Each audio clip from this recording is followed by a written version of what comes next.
Security forces کی خیبر پختونخوا میں دو مخالف مقامات پر دہشت گردوں کے خلاف کارروائی جس میں 11 دہشت گرد ہلاک ہوتے ہیں۔ بسم اللہ الرحمن الرحیم۔ السلام علیکم۔ ISPR کے مطابق سکیورٹی فورسز نے خفیہ اطلاع پر ڈیرہ اسماعیل خان میں دہشت گردوں کے خلاف آپریشن کیا۔ دونوں طرف فائرنگ کے تبادلے میں 10 دہشت گرد ہلاک ہوتے ہیں جبکہ دوسری کارروائی شمالی وزیرستان میں کی گئی ہے جس میں ایک دہشت گرد مارا گیا ہے۔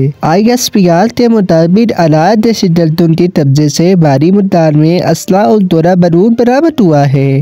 ہلاک ہونے والے دہشت گرد سکیورٹی فورسز اور شہریوں کے خلاف متعدد کارروائیوں میں ملوث تھے۔ ترجمان پاک فوج نے کہا ہے کہ سکیورٹی فورسز ملک سے دہشت گردی کے خاتمے کے لیے پرعزم ہیں۔ ان کا مزید کہنا تھا کہ علاقہ مدینوں کی جانب سے سکیورٹی فورسز کی کامیاب کارروائیوں کو سراہا گیا ہے۔ ہلاک ہونے والے دہشت گرد سکیورٹی فورسز اور عام شہریوں کے خلاف دہشت گردی کی متعدد کارروائیوں میں ملوث تھے۔